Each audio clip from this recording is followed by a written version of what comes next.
What is up, you guys? We are here for our weekly romance oracle message. I hope that y'all are doing well. Just checking in to see what where we should put our energy and focus and attention and intention this week as it pertains to our love life. We just had a whole bunch of cards jump out, and I wasn't looking which one I grabbed, but this one, codependency. I love this. So this week, as we've been sort of peeling back the layers that are shrouding our purest inner light, our purest inner selves, we're starting to see how past wounds and past conditioning might be affecting our present life by activating patterns born of limiting beliefs, unconscious defense mechanisms, any number of things. But one of those patterns might result in a tendency to be codependent. Now, codependent is not always what we think it means in an obvious sense, like, two people who completely rely on one another in an obvious way.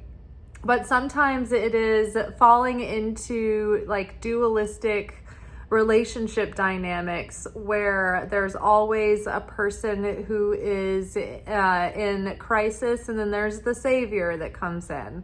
There is the person who's domineering and the person who's submissive. It's like the enabler and the taker. So there's these different dynamics that come up, there might be that domineering character that is attracted to people pleasers, right? And so you might find yourself either domineering or people pleasing, or both, right? You might people please so much that in other circumstances you might find that you have domineering tendencies, because it's like this part of yourself that's trying to exercise power when you can, because in other parts of your life you might feel like someone else is being domineering or oppressive towards you. So it might be like your inner part of yourself rebelling and trying to save that aspect of your sovereignty, right? So look at the ways that you have a tendency to interact with others. Look at your relationship types and patterns, whether it be with the people who employ you, or your clients, or your parents, your siblings, your friends. Do you have a consistent role that you fall into when you interact with these people? Because we need to get clear on romantically what role we usually fall into when we attract new suitors, and then those become relationships, because we don't want to fall into those same old patterns again. So the greater that we can, and the more specifically we can recognize our own codependent tendencies, the less power and the less reflexively we will respond in those patterns. So like when you name God, that gives God more power. The more, like, God has so many names, and the opponent does not have many names, and the opponent is empowered when we ignore him or when he goes unnoticed. He does not want to be named, right? So like the egoic tricks and tendencies don't want to be named either, because when we see them, when we name them, we spot them and we like ruin the trap. We foil the trap. We can see it already set up. I see that booby trap. I'm not going over there, right? It takes the power away. So when we name our codependency, we take its power away, and we stop ourselves from just falling into that autopilot reflexive behavior. And then we take our power back by saying, no, I want to slow down and choose with more intention how I'm meeting this moment. All right. Playfulness has been coming up a lot recently. To recapture romance, allow your inner youthful spirit of fun to shine. I think it's a good reminder every week recently, just with the heaviness in the air and the political climate and the world, stage, so many problems around the world that we can feel so heavy about, that it's hard to get back to that joyful energy that we need to have as well. You know, we need to be able to have joy without completely ignoring the suffering.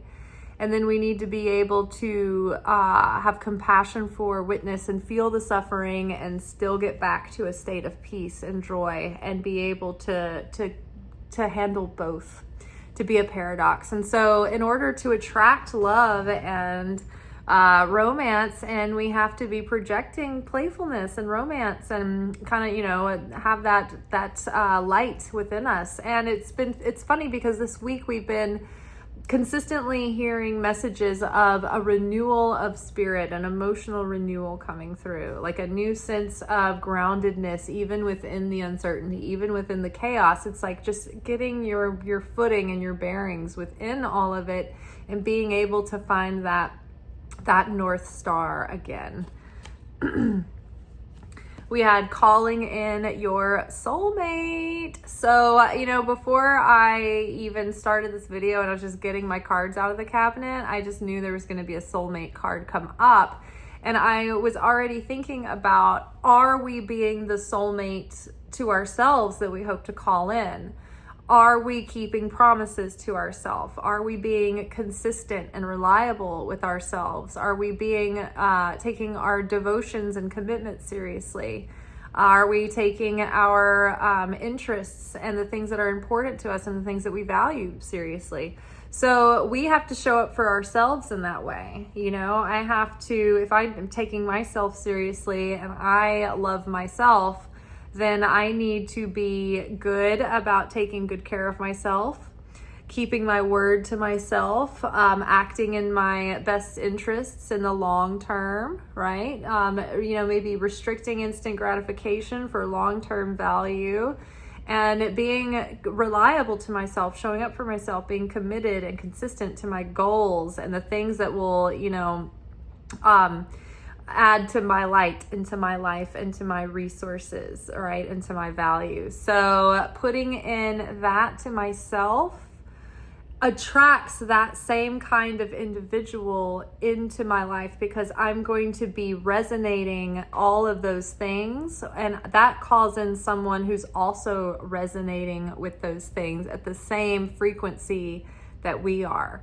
But if we're not being consistent with ourselves and our spirit and our soul is ready for something else, ready for something higher than we're used to, but we're not acting in that way yet, then that's where the pause, that's where the block is happening. Because if we attracted something at our level when we're not consciously showing up to ourselves the way that we deserve, then we are going to attract someone who's also being flaky and inconsistent. And we're going to be like, wait, what's up with this? I love myself more than this. Like, why am I attracting this again? And it's because we are acting that way. And we haven't learned to stop treating ourselves like the flaky, not serious partner, right? So first, we need to be that devoted, good partner to ourselves. And then that's what's going to call in that same type of individual. And make the effort. Yes, it might be easier to be flaky and not to keep promises to ourselves. But when we make an effort, that is earning the light from the Creator, right? It is making the effort that builds the vessel. The vessel is the desire and the willingness to make an effort. The masculine and the feminine together to make the perfect vessel is the vessel that has the desire is the feminine, the desire to receive, and then the willingness to make an effort, that's the masculine. We've got to put those two together in order to attain our higher destiny. So make the effort for the love life that we want, because that's what's going to allow us to attract in a soulmate level relationship and to be able to maintain and sustain it. Great love is worth taking the steps you're guided to take. And great love is not found, but made and kept. Just like a garden, it has to be maintained and tended to in many different ways. Okay, let's grab a card on codependency. Let's see what we've got out of the Psychic Heart Tarot. Okay, just breathe. So right now, like we were just saying, this is Four of Swords, that we're taking, like the pause that we're seeing right now is giving us time to heal those codependency patterns and issues so that we don't turn around and attract that same kind of partnership level again. Right? We don't want that. We'd rather take a little bit more extra time to get good and healed so that we don't end up in the same cycles again. So just breathe, have patience, don't feel like anything is wrong. Just know that everything is right and things are coming together. Let's grab a card on playfulness. Release. So let go, right? Surrender. Surrender your ego's timeline and the looking over your shoulder or expecting things to be a certain way or not a certain way, or fears and all of the hang-ups around love life. Just surrender it all and let go and just have fun, right? Be playful, have a good time. Tend to your life, tend to healing, tend to, being a good soulmate to yourself, and learn in the meantime how to be a good partner, the best partner that you can be to someone else. And this is a time of great transformation. So the old self, the old life, the old patterns, the old level of person that we're attracting is dying, is falling away, it's shedding. Right? And so we're just in the interim here, waiting for the new cycle to begin. So have fun in the meantime. Enjoy yourself. Have a nice summer. Calling in your soulmate. Rebuild. Okay, great. So this is awesome. The Tower card is the 16th card in the Major Arcana. And it's about like the crumbling of false senses of security, false defense mechanisms, illusions, right? Anything that's not real, anything that's not solid, anything that we were like delusional about or in denial about, anything that we were building hopes on that's not realistic or real or based on anything, ideals that were given to us that don't have the whole bear fruit. Right? Things like that we feel like are holding us back in our love life. All of those old things that we built our relationships on and our understanding of relationships and love and romance, it's all crumbling. And so we're building anew, right? We're building on a new foundation. And so this is great. This means that the lightning is already struck, the tower is already crumbled, and we are calling in something new now. So calling in now is good. It's like this is that lightning strike moment of change. It's funny too because the Schumann resonance this week had like this complete seam in it. Like it was like a reset, like a reboot. Like there was a total disruption in the frequency for a moment, almost like a start and stop, turn off and on thing. It was crazy. All right, make the effort. So we got two cards that came out. Ooh, we've got teach and we've got refusing to see. So there's something that we're refusing to see, and there's something about a limiting belief or an inner conflicting desire or an unconscious defense mechanism that's holding us back. The Two of Swords here is talking about two equal opposing forces that are keeping us in a stalemate. So the amount that we want and desire a relationship and a partnership and to move forward into our next level, there's an equal opposing force keeping us from moving into that next step. It must be related somehow to codependency and something that we're refusing to see that's not wanting to let go, that's not wanting to die away. So this is the thing that's preventing us from moving forward, and we have to make the effort to see past our the disillusionment, the delusion with ourself, denial, not wanting to see the reality or the truth of something. So this is like really making an effort to see what we haven't been willing to see, that we didn't want to look at, that we didn't want to face. This is the Hierophant card. So it's the teacher It also represents unity. This week in the Torah, it talks about the things that keep us unified with the Creator as opposed to separate from the Creator. And when we see that the Creator's works in our life are all good, that the Creator is there through all things, regardless of whether we are in happy times or stressful times, the Creator is with us. So it's that knowing and that trust and that release and surrender helps keep us in that cosmic flow, right? And when we are all caught up in the self and the ego and thinking that it's all up to us and that we have to make it happen, and we're refusing to see that God is really the one moving through the situation, then we disconnect ourselves from the flow and the blessings.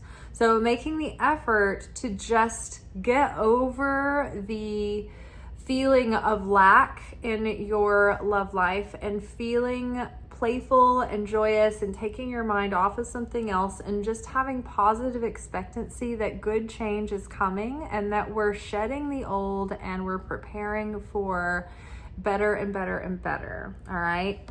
So in the meantime, you may find a new relationship book or teacher, or you may pray that God will help you find just the right person that will speak to your specific issue that is holding you back in your relationships, and especially if it has to do with helping you see your specific codependent patterns or tendencies. And then the ways that you might be failing to fully show up for yourself that might be also keeping you in a flaky vibration that's preventing your soulmate level relationship from coming in. But in the meantime, we're letting go, we're being in the moment that we're in, we're embracing this moment to heal, to rest, to recalibrate and to reconfigure to that inner voice within that's not going to be affected by outer energy and influence, right? So we're realigning with our authentic self on the inside, and we're making that effort because nothing comes for free, and the things that do come easily and for free usually end up being chaotic, and we don't truly value them enough to make the effort to maintain and sustain that blessing. So that's called bread of shame, by the way. So making an effort builds the vessel that we appreciate our blessings when we have them, and we make an effort to keep them and sustain them. All right, that is all for tonight. I'm probably not going to make a video tomorrow because it's 4th of July and there's so much family and friend things that are going on tomorrow that I'm going to be running around town. I have to cook for the week ahead tomorrow also when I come home. So I'll probably be tired and I might just take that day to take a break.